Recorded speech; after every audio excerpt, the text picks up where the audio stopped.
Good night.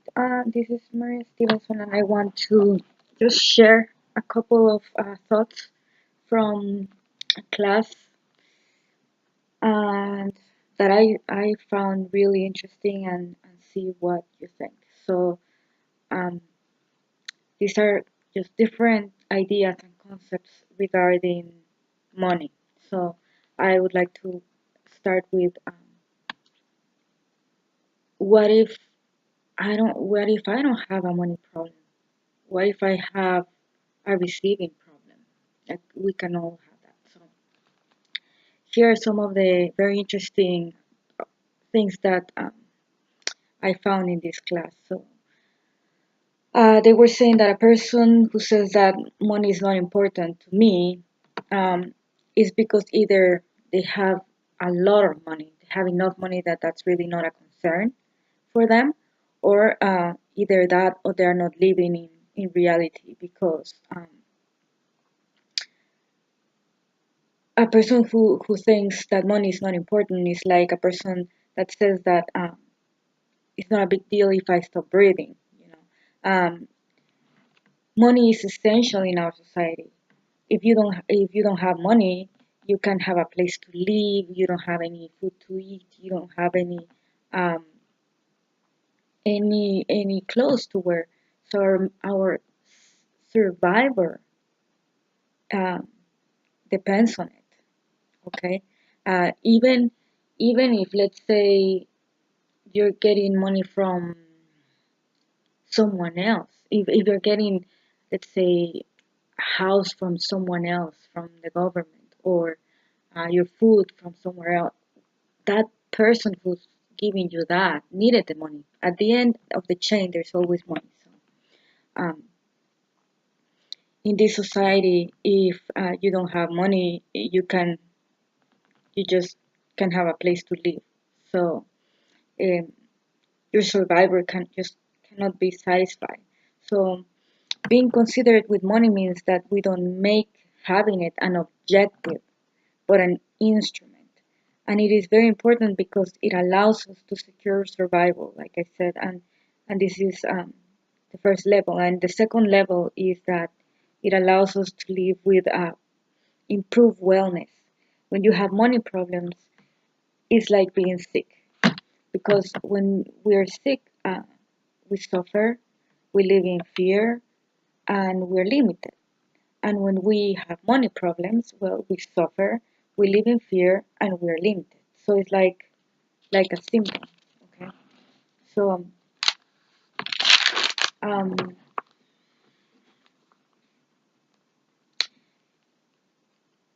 in relation with your history in our society, the way it works is that money is the exchange of value because it is with money that you will be able to assign a value to something. So if this professor was saying that um, the value that you give yourself is proportional to the money that you earn. So for some it's much, and what he was proposing there is just to develop a new relationship with money. So when we talk about money, we think that we can only solve this problem in a very concrete way. So I need to get a better job or um, have a new job or have a job just to have money, and then I'm going to look for practical solutions. But in fact, those aren't the solutions at all. If you can interview people who have financial problems in their lives, who have suffered for years, they have worked a lot and spend less, and it doesn't work because they earn more money, they spend less money, but if up to now they continue having the same problems. Maybe they have issues with their house that they need to fix.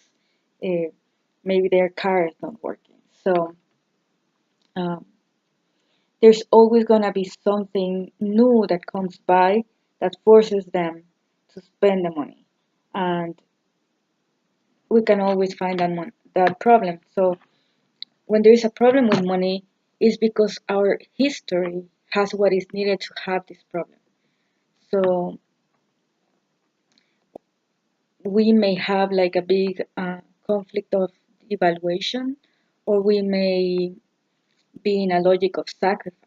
So the sacrifice consists in two things. You always let the other pass in front of you, and you think like I'm not important. What matters is that the other is fine. Um, in this logic of sacrifice, you can make money, but you'll never have money for yourself. And the second aspect of the sacrifice mentality consists on solving problems for others, but not for yourself. So these are people who are very efficient for others, but when they want to do something for themselves, it doesn't work. So we have to find um, these sacrifices that we could be the root of our problems. Now, the other thing too is we have to find loyalties to the dead people.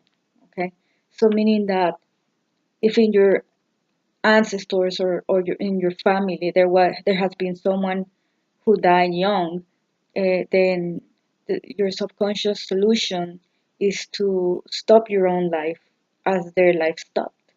So, in order to honor their memory, you're going to stop your life. And a good way to stop your life is by having financial issues. So, because you're tackling, when you have, like we said at the beginning, when you have financial problems, you're tackling precisely the survival. So, life begins with pleasure, and in survival mode, we're not in pleasure. So once our survival is secure, then that's when life begins. And therefore, when have a problem with money, we can also explore our issues with pleasure. Do I have the right to feel pleasure without guilt? Uh, because our Christian society is very structured in guilt. And in order to make money in a comfortable way, you need to know how to receive. Knowing how to receive means that if you get a gift, you don't feel like now you owe something. You just recognize the gift, and this is what receiving means. I don't know why you are giving me this wonderful gift, but thanks. Okay? So instead of saying, no, this is too much, I can't, um, because if you say, no, this is too much, I can accept it, then receiving becomes stressful, and then you're not going to receive things. So learning to receive is being able to say thank you and having the recognition that we are not in debt. So, uh, um,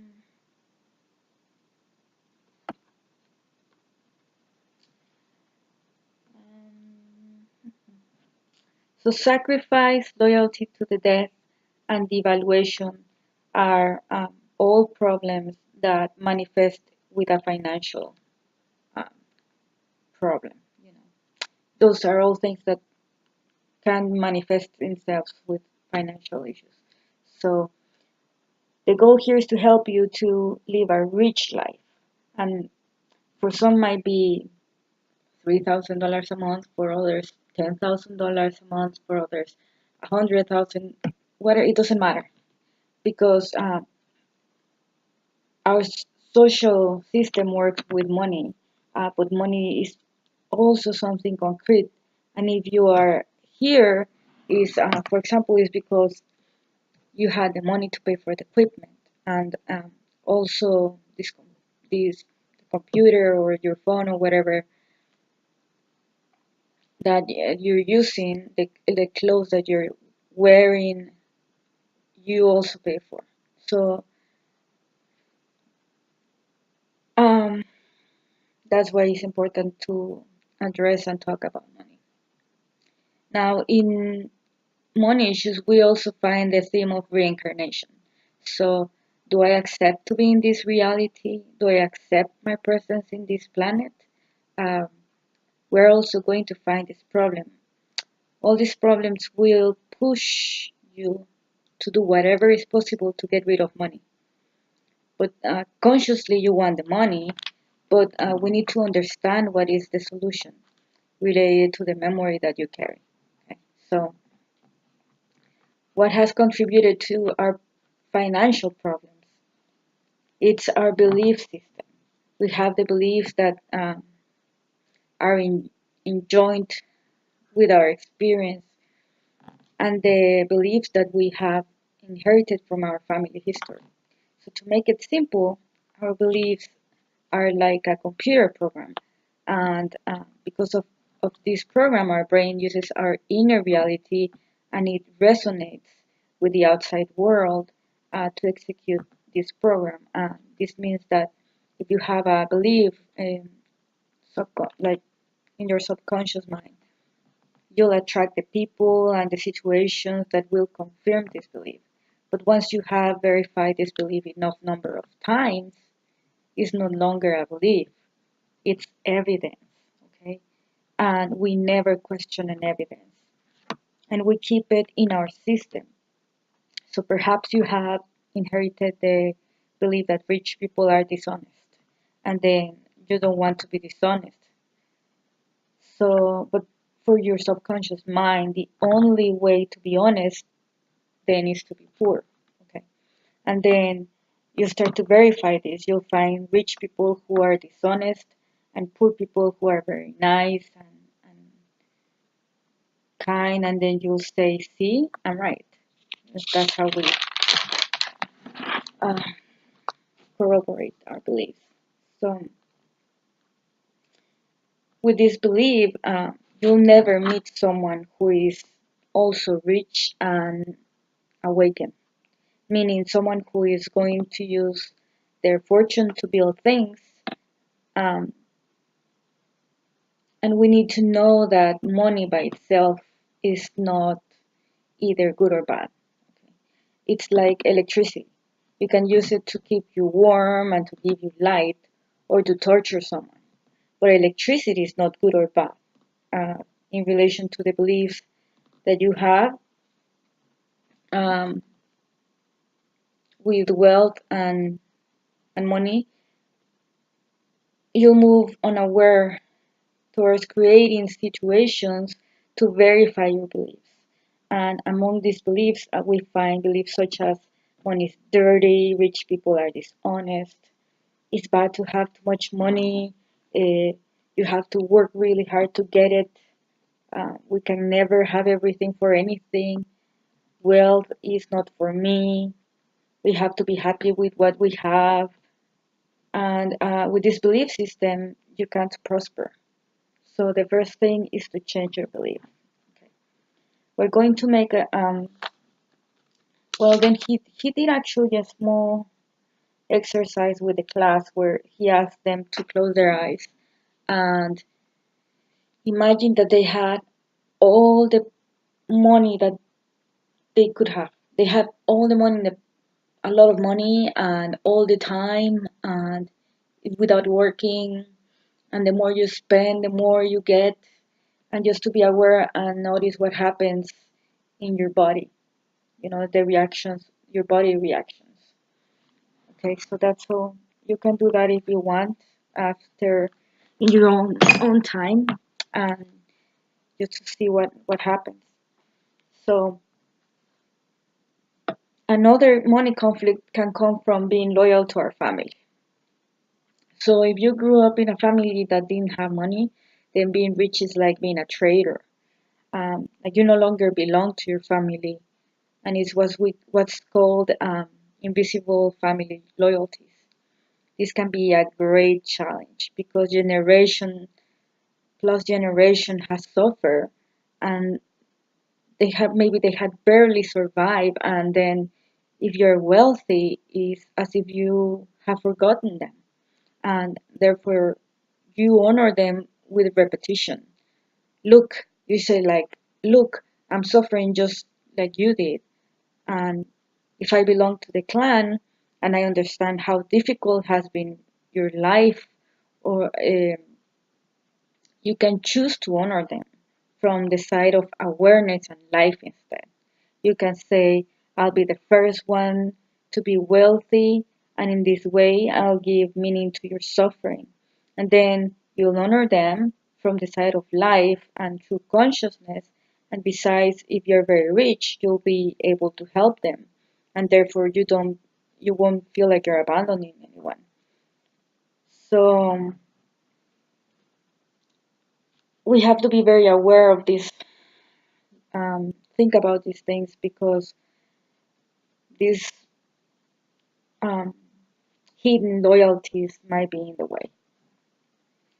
And the same happens if you grew up in an environment where everybody finish a professional career, and let's say you want to be a farmer, and then you won't have the permission. Um, so in a subconscious way, we all have these loyalties to our families. So in fact, what he says was, in fact, money won't make you happy, but it will give you more resources to expand your inner world, because you no longer will live in the stresses that takes away your energy. So money doesn't make happiness, because it is happiness that makes money. Is what he says. So this is the key, is the secret to generate your wealth. And the trap in which we are says, when I feel good financially, when I get all my material thing goals, then I will be happy. But until then, and in the meantime, I'll be stressed, and this is what just keeps us in the same situation. So then he goes to talk about quantum physics and how our bodies and the energy field, and how we attract everything that's at the same vibration. So if what he explains here is, if we want to have, let's say, maybe you try to visualize, or you have done even um, a visualization, or you are very clear on what you want, or you even know how much you want, or what job you want, or what is it that you want, but it's not manifesting. It could be because your idea is in one place, but then your state of mind, your vibration is in a different way. So one is pulling this way, the other one is pulling the other way, and then what happens is it doesn't move. So you can want like a new job, but if you're stressed out and with fear, if that want that is coming with anxiety and fear, then it's not gonna happen. It has to have that same vibrational field, so the same emotion. So if you want the money and all that is essential to realize, to materialize our wish, our desires, is to be in a good emotional state. So whatever it takes, he says, like, call a friend, go get a coffee, take a nap, whatever you need to. Is very important to always maintain um, that good emotions as long as you can. So, um, the other thing that he talks is about is the a big the biggest uh, let's say, let me see how he calls it, difficulties in accomplishing this. Um, so he says two difficulties. You won't be able to accomplish it in an ordinary state of consciousness, so you will be need to be in a modified state of consciousness, especially in a, like when you're in meditation, in that meditative state. Because when consciousness looks, is not our small consciousness, it's our small consciousness connected to the universal consciousness. And in this state of consciousness, you'll see this picture, but as you're present, as if you have already if you already have it, if you're already there. And as you get to this state of consciousness, you get into gratitude. It's very important. He talks about being in gratitude because this means that you already receive it. When you say thank you, it's because someone gave you something. Okay, we don't say thank you before they give us something. They say thank you after somebody already gave it to us. So, um, in your daily life, the action that you need to take is not an external action; it's an internal action. It's to feel good as often as possible, because you'll vibrate in that frequency. And here you'll find what you want to attract. And remember, something is that your life is about what you think more often. And if you think often about your financial problems, then you'll continue to create these problems with money. So it's a never-ending circle then. So the most difficult thing is to understand that um, when there's a problem, not to look to resolve it. Because if we do, we remain at the same level as um, the one that created the problem. So the problem is not there to be resolved, but to be dissolved. Okay, and you'll dissolve the problem by putting your consciousness somewhere else. Because while you look for a solution, you'll continue to feed the energy problem. Okay, so then after you define what you want, you go within and feel as if you already have it, or as if you're already there, and then you're going to feel all the happiness and all the pleasure and all that is positive in order to build and materialize the situation. And you have to do this in a modified state of consciousness. And then you have to keep an hygiene in your daily life, which consists in feeling good as often as possible. And if you don't feel well, like I said, just call a friend, have a cup of coffee, rest, and regain your well-being, because that way you'll come back to the good frequency. And that is the only effective action that you can take. Now you may ask, so I don't have to do anything in reality? Um, and you will take action, but in a different way.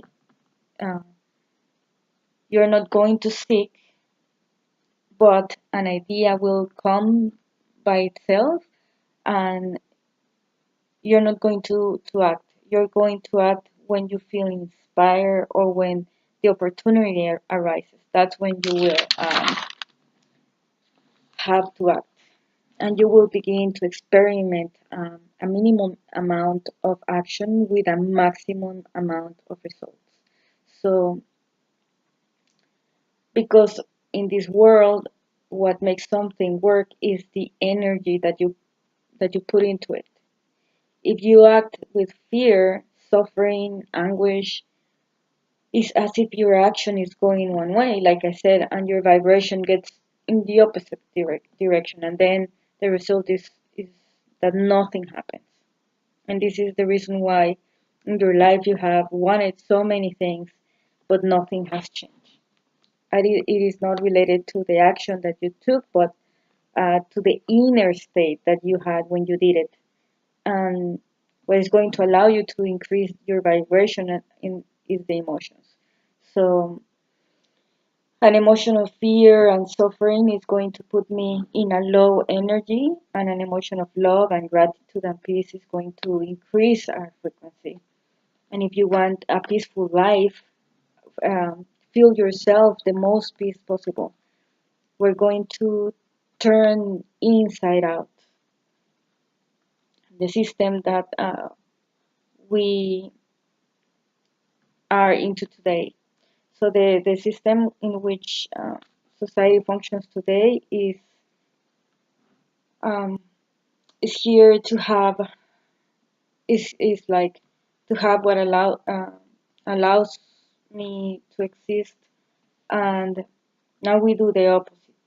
I act from what I am, and the result is that I have. And if you want something, you need to have a vibratory and emotional state as if that thing is already yours. This works for everything. It works a lot faster with relationships, he said, than with material things. Because between two living things, the energetic communication is a lot stronger. So the theory is simple, the practice is simple. What is not simple is perseverance. Um, he was saying how you're going to try it, but if after 6 months nothing happens, then you're going to say this doesn't work and you're going to give up. And the only difficulty then is perseverance because matter always has a time of inertia, and thank God, because if